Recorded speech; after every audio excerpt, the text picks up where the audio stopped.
এই মুহূৰ্তৰ আটাইতকৈ ডাঙৰ খবৰ আপোনাৰ ওচৰত যদিহে আয়ুষ্মান কাৰ্ড আছে তেনেহলে আপোনাৰ বাবে বেয়া খবৰ যিসকল আয়ুষ্মান কাৰ্ডৰ হিতাধিকাৰী তেওঁলোকৰ বাবে এই মুহূৰ্তত বিৰাট এটা বেয়া খবৰ এই বেয়া খবৰ দিছে খুদ ৰাজ্যৰ মুখ্যমন্ত্ৰী ডক্টৰ হিমন্ত বিশ্ব শৰ্মাই হিমন্ত বিশ্ব শৰ্মাৰ ফালৰ পৰা স্পষ্ট ৰূপত কৈ দিয়া হৈছে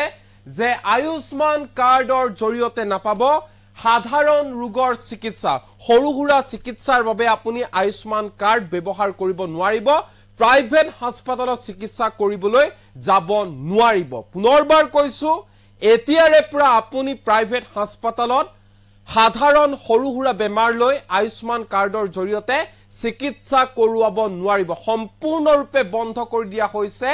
এই ক্ষেত্ৰত কেৱল মাত্ৰ ডাঙৰ বেমাৰ বা ডাঙৰ ৰোগৰ ক্ষেত্ৰতে আয়ুষ্মান কাৰ্ড প্ৰযোজ্য হ'ব অৰ্থাৎ পূৰ্বতে যদি 19টা ৰোগৰ চিকিৎসা কৰা হৈছিল আয়ুষ্মান কাৰ্ডৰ জৰিয়তে কিন্তু এতিয়াৰ পৰা কেৱল মাত্ৰ 290টাহে ৰোগৰ চিকিৎসা কৰা হ'ব আয়ুষ্মান কাৰ্ডৰ জৰিয়তে ইয়াৰ বাহিৰে আন একো আপুনি সুবিধা লাভ নকৰে বিশেষকৈ প্ৰাইভেট হাস্পতালত সম্পূৰ্ণৰূপে বন্ধ কৰি দিয়া হৈছে এক প্ৰকাৰ ক'বলৈ গ'লে আয়ুষ্মান কাৰ্ড এই মুহূৰ্তৰ এই ডাঙৰ খবৰ জনাইছে নিটক্সৰ দৰ্শকক আয়ুষ্মান কাৰ্ডৰ হিতাধিকাৰী লৈ এই মুহূৰ্তত বেয়া খবৰ দিছে হিমন্ত বিশ্ব শৰ্মাই এতিয়াৰে পৰা পূৰ্বৰ দৰে আয়ুষ্মান কাৰ্ডৰ সুবিধা নাপাব প্ৰাইভেট হাস্পতালত আয়ুষ্মান কাৰ্ডৰ জৰিয়তে নাপাব সাধাৰণ ৰোগৰ চিকিৎসা কেৱল জটিল ৰোগৰ বাবেহে লাভ কৰিব আয়ুষ্মান কাৰ্ডৰ সুবিধা হৰুহুৰা বেমাৰৰ ক্ষেত্ৰত এতিয়াৰে পৰা প্ৰযোজ্য নহব আয়ুষ্মান কাৰ্ডৰ জৰিয়তে এতিয়াৰে পৰা কেৱল মাত্ৰ 290টাহে ৰোগৰহে চিকিৎসা লাভ কৰিব আপুনি ইয়াৰ বাহিৰে আপুনি আন চিকিৎসা লাভ নকৰে পূৰ্বতে আয়ুষ্মান কাৰ্ডৰ জৰিয়তে 19টা ৰোগৰ চিকিৎসা লাভ কৰিছিল হিতাধিকাৰী কিন্তু হেয়া এটা হ্ৰাস কৰা হৈছে এটা কেৱল মাত্ৰ 290টা ৰোগৰ হে চিকিৎসা কৰা হ'ব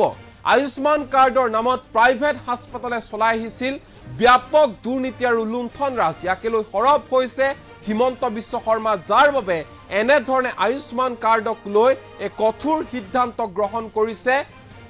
চৰকাৰে মুখ্যমন্ত্ৰী হিমন্ত বিশ্ব শৰ্মাই আয়ুষ্মান কাৰ্ডক লৈ এনে ধৰণে প্ৰতিক্ৰিয়া প্ৰকাশ কৰিছে স্পষ্ট ৰূপত কৈ দিয়া হৈছে কোনো কাৰণতে এতিয়া হৰুহুৰা বেমাৰৰ ক্ষেত্ৰত আপুনি আয়ুষ্মান কাৰ্ডখন লৈ যাব নোৱাৰিব ব্যক্তিগত হাস্পতালত তথা প্ৰাইভেট হাস্পতালত কেৱল মাত্ৰ জটিল ৰোগৰ চিকিৎসাৰ ক্ষেত্ৰতে প্ৰযোজ্য হ'ব আয়ুষ্মান কাৰ্ড ইয়াৰ বাহিৰে আন কোনো কাৰণতে হৰুহুৰা বেমাৰত প্ৰযোজ্য নহ'ব আয়ুষ্মান কাৰ্ড এই কথা স্পষ্ট ৰূপত ঘোষণা কৰিছে ৰাজ্যৰ মুখ্যমন্ত্ৰী ডক্টৰ হিমন্ত বিশ্ব শৰ্মাই যিহেতু চৰকাৰৰ মোদী চৰকাৰৰ এক অভিলাষী আঁচনি আছিল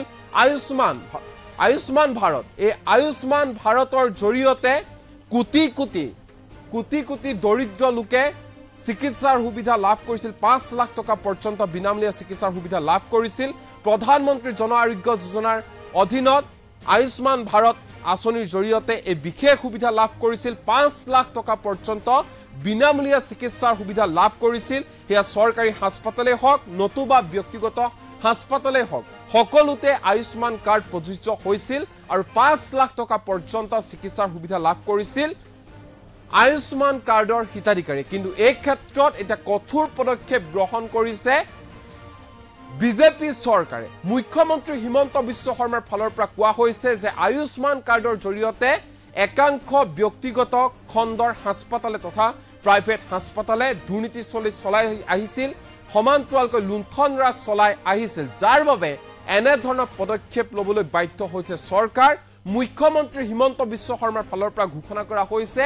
আয়ুষ্মান কাৰ্ডৰ জৰিয়তে এতিয়াৰে পৰা হৰুহুৰা সাধাৰণ ৰোগৰ চিকিৎসা কৰা নহ'ব কেৱল মাত্ৰ জটিল কঠিন ৰোগৰহে চিকিৎসা কৰা হ'ব এই আয়ুষ্মান কাৰ্ডৰ জৰিয়তে আৰু মুখ্যমন্ত্ৰী হিমন্ত বিশ্ব শৰ্মাৰ এই সমগ্ৰ বিষয়ক লৈ মন্তব্য আমাৰ লগত আছে কি কৈছে হিমন্ত বিশ্ব শৰ্মাই মন দি শুনক আগতে যেনেকৈ সকলো কাম প্ৰাইভেট নাৰ্ছিং হোমত কৰা হৈছিল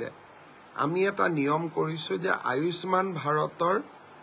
গুৰুতৰ অসুখবিলাক যিবিলাক আমাক হাৰ্ট ট্ৰান্সপ্লান্ট কিডনি ট্ৰান্সপ্লান্ট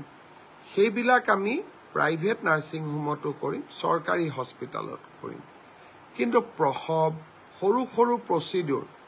আমি প্ৰাইভেট নাৰ্ছিং হোমবিলাকতো খুলি দিয়াৰ বাবে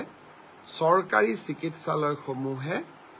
বিভিন্ন ধৰণে ক্ষতিৰ সন্মুখীন হৈ আছিল আৰু বহু সময়ত দুৰ্নীতিৰো বিশাল অভিযোগ আহিছিল। সেইকাৰণে অসম চৰকাৰে এটা সিদ্ধান্ত লৈছে যে আয়ুষ্মান ভাৰতৰ কাৰ্ডত আমি সেইবিলাক বেমাৰহে নাৰ্ছিং হোমত যাব পাৰিম যিবিলাক ক্ৰিটিকেল চৰকাৰী হস্পিটালত সম্ভৱ নহয়। তেনেকুৱা আমি 300 প্ৰচিডিউৰ প্ৰাইভেট আৰু চৰকাৰী নাৰ্ছিং হোম দুইটাতে ৰাখিছোঁ। কিন্তু বাকী কামবিলাক আমি চৰকাৰী চিকিৎসালয়ত আমি কৰিম। কেঞ্চাৰৰ চিকিৎসা বি বৰুৱা কেঞ্চাৰ হস্পিটালত কৰিম, গুৱাহাটী মেডিকেলত কৰিম, টাটা আৰু আমাৰ মাজত স্থাপিত হোৱা চিকিৎসালয়বিলাকত কৰিম। কিন্তু প্ৰত্যেকটো পৰ্যায়তে যদি আমি প্ৰাইভেট নাৰ্ছিং হোমবিলাকত সৰু সৰু বেমাৰৰ চিকিৎসাৰ কাৰণেও যাওঁ, তেওঁলোকে বেমাৰটোৰ চিকিৎসাৰ কাৰণে আয়ুষ্মান ভাৰতৰ কাৰ্ডখন লয়, কিন্তু লগত আৰু বহুত অতিৰিক্ত টকাও লয়। চৰকাৰী হস্পিটালত অন্ততঃ তেনে ঘটনা নহয়। চৰকাৰী চিকিৎসালয়সমূহ শক্তিশালী কৰাৰ বাবে লোৱা প্ৰচেষ্টাৰ অংশ হিচাপে আয়ুষ্মান ভাৰতৰ এতিয়াৰ পৰা সকলো প্ৰচিডিউৰ প্ৰাইভেট নাৰ্ছিং হোমত নাথাকিব, গুৰুতৰ অসুখবিলাকহে প্ৰাইভেট নাৰ্ছিং হোমত থাকিব। এই কথাটোৰ কাৰণে আমি কোনেও বেয়া পাব নালাগে। চৰকাৰী হস্পিটালবিলাক সুদৃঢ় কৰা, ভাল কৰা আমাৰ দায়িত্ব। আৰু যদি আমি চৰকাৰী হস্পিটালবিলাক এৰি দিওঁ, সুদৃঢ় নকৰোঁ, আৰু প্ৰাইভেট হস্পিটালক যদি আমি বছৰি 200, 300, 400 কোটি টকা চৰকাৰৰ পৰা দি থাকোঁ, তেতিয়াহ'লে এটা সময়ত আমাৰ চৰকাৰী চিকিৎসালয়বিলাক এক প্ৰকাৰ মৃত্যুমুখী হৈ পৰিব। মই ভাবোঁ যে এই সৰু সংশোধনটোত আপোনালোক সকলোৱে সহযোগিতা কৰিব। পুনৰ এবাৰ ধন্যবাদ। অহাকালি ৰাতিপুৱা 10 বজাত ইউনেস্কোৰ বিশেষ ঘোষণাটো শুনিবৰ বাবে আমি সকলোৱে অধীৰ আগ্ৰহেৰে অপেক্ষা কৰিম। মই নাজানো মোৰ ৰাতি টোপনি আহিব নে নাহিব, কিন্তু 10 বজাত ঘোষণাটো শুনিম আৰু যদি সকলো ঠিকে থাকে মুখ্যমন্ত্ৰী হোৱাৰ পিছত কৰা যিবিলাক মানুহে বহু দিনলৈ সোঁৱৰণ কৰিব, চৰাইদেউৰ মৈদাম ইউনেস্কোৰ ৱৰ্ল্ড হেৰিটেজ মোৰ ৰাজনৈতিক জীৱনৰ এক ডাঙৰ। আগতে যেনেকৈ সকলো কাম প্ৰাইভেট নাৰ্ছিং হোমত কৰা হৈছিলে, আমি এটা নিয়ম কৰিছোঁ যে আয়ুষ্মান ভাৰতৰ গুৰুতৰ অসুখবিলাক, যিবিলাক আমাক হাৰ্ট ট্ৰান্সপ্লাণ্ট, কিডনি ট্ৰান্সপ্লাণ্ট, সেইবিলাক আমি প্ৰাইভেট নাৰ্ছিং হোমতো কৰিম, চৰকাৰী হস্পিটালত কৰিম। কিন্তু প্ৰসৱ, সৰু সৰু প্ৰচিডিউৰ আমি প্ৰাইভেট নাৰ্ছিং হোমবিলাকতো খুলি দিয়াৰ বাবে চৰকাৰী চিকিৎসালয়সমূহে বিভিন্ন ধৰণে ক্ষতিৰ সন্মুখীন হৈ আছিল আৰু বহু সময়ত দুৰ্নীতিৰো বিশাল অভিযোগ আহিছিল। সেইকাৰণে অসম চৰকাৰে এটা সিদ্ধান্ত লৈছে যে আয়ুষ্মান ভাৰতৰ কাৰ্ডত আমি সেইবিলাক বেমাৰহে নাৰ্ছিং হোমত যাব পাৰিম যিবিলাক ক্ৰিটিকেল চৰকাৰী হস্পিটালত সম্ভৱ নহয়। তেনেকুৱা আমি 300 প্ৰচিডিউৰ প্ৰাইভেট আৰু চৰকাৰী নাৰ্ছিং হোম দুইটাতে ৰাখিছোঁ। কিন্তু বাকী কামবিলাক আমি চৰকাৰী চিকিৎসালয়ত আমি কৰিম। কেঞ্চাৰৰ চিকিৎসা বি বৰুৱা কেঞ্চাৰ হস্পিটালত কৰিম, গুৱাহাটী মেডিকেলত কৰিম, টাটা আৰু আমাৰ মাজত স্থাপিত হোৱা চিকিৎসালয়বিলাকত কৰিম। কিন্তু প্ৰত্যেকটো পৰ্যায়তে যদি আমি প্ৰাইভেট নাৰ্ছিং হোমবিলাকত সৰু সৰু বেমাৰৰ চিকিৎসাৰ কাৰণেও যাওঁ, তেওঁলোকে বেমাৰটোৰ চিকিৎসাৰ কাৰণে আয়ুষ্মান ভাৰতৰ কাৰ্ডখন লয়, কিন্তু লগত আৰু বহুত অতিৰিক্ত টকাও লয়। চৰকাৰী হস্পিটালত অন্ততঃ তেনে ঘটনা নহয়। চৰকাৰী চিকিৎসালয়সমূহ শক্তিশালী কৰাৰ বাবে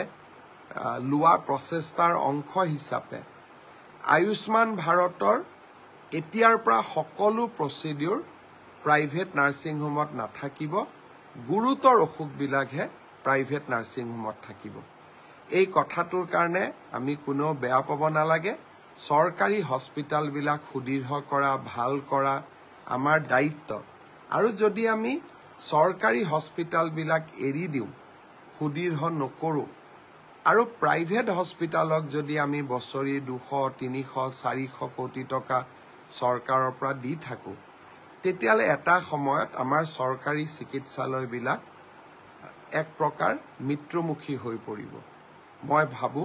যে এই সৰু সংশোধনটোত আপোনালোক সকলে সহযোগিতা কৰিব পুনৰ এবাৰ ধন্যবাদ অহাকালি ৰাতিপুৱা 10 বজাত ইউনেস্কোৰ বিশেষ ঘোষণাটো শুনিবৰ বাবে আমি সকলোৱে অধীৰ আগ্ৰহেৰে অপেক্ষা কৰিম মই নাজানো মোৰ ৰাতি টোপনি আহিব নে নাহিব কিন্তু 10 বজাত ঘোষণাটো শুনিম আৰু যদি সকলো ঠিকে থাকে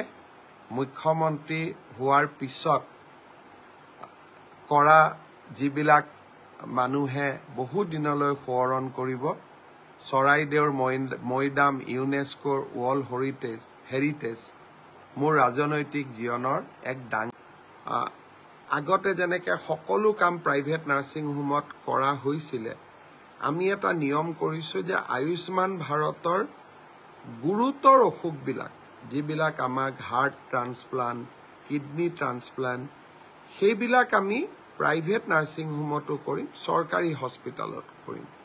কিন্তু প্ৰসৱ সৰু প্ৰচিডিউৰ আমি প্ৰাইভেট নাৰ্ছিং হোমবিলাকতো খুলি দিয়াৰ বাবে চৰকাৰী চিকিৎসালয়সমূহে বিভিন্ন ধৰণে ক্ষতিৰ সন্মুখীন হৈ আছিল আৰু বহু সময়ত দুৰ্নীতিৰো বিশাল অভিযোগ আহিছিল সেইকাৰণে অসম চৰকাৰে এটা সিদ্ধান্ত লৈছে যে আয়ুষ্মান ভাৰতৰ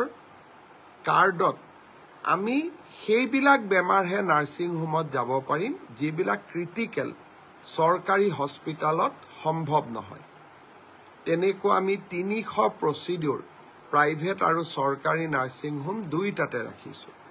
কিন্তু বাকি কামবিলাক আমি চৰকাৰী চিকিৎসালয়ত আমি কৰিম কেন্সাৰৰ চিকিৎসা বি বৰুৱা কেন্সাৰ হস্পিটালত কৰিম গুৱাহাটী মেডিকেলত কৰিম টাটা আৰু আমাৰ মাজত স্থাপিত হোৱা চিকিৎসালয়বিলাকত কৰিম কিন্তু প্ৰত্যেকটো পৰ্যায়তে যদি আমি প্ৰাইভেট নাৰ্ছিং হোমবিলাকত সৰু বেমাৰৰ চিকিৎসাৰ কাৰণেও যাওঁ তেওঁলোকে বেমাৰটোৰ চিকিৎসাৰ কাৰণে আয়ুষ্মান ভাৰতৰ কাৰ্ডখন লয় কিন্তু লগত আৰু বহুত অতিৰিক্ত টকাও লয় চৰকাৰী হস্পিটালত অন্ততঃ তেনে ঘটনা নহয় চৰকাৰী চিকিৎসালয়সমূহ শক্তিশালী কৰাৰ বাবে লোৱা প্ৰচেষ্টাৰ অংশ হিচাপে আয়ুষ্মান ভাৰতৰ এতিয়াৰ পৰা সকলো প্ৰচিডিউৰ প্ৰাইভেট নাৰ্ছিং হোমত নাথাকিব গুৰুতৰ অসুখবিলাকহে প্ৰাইভেট নাৰ্ছিং হোমত থাকিব এই কথাটোৰ কাৰণে আমি কোনো বেয়া পাব নালাগে চৰকাৰী হস্পিটালবিলাক সুদৃঢ় কৰা ভাল কৰা আমাৰ দায়িত্ব আৰু যদি আমি চৰকাৰী হস্পিটালবিলাক এৰি দিওঁ সুদৃঢ় নকৰোঁ আৰু প্ৰাইভেট হস্পিটালক যদি আমি বছৰি 200, 300, 400 কোটি টকা চৰকাৰৰ পৰা দি থাকোঁ তেতিয়ালে এটা সময়ত আমাৰ চৰকাৰী চিকিৎসালয়বিলাক এক প্ৰকাৰ মৃত্যুমুখী হৈ পৰিব মই ভাবো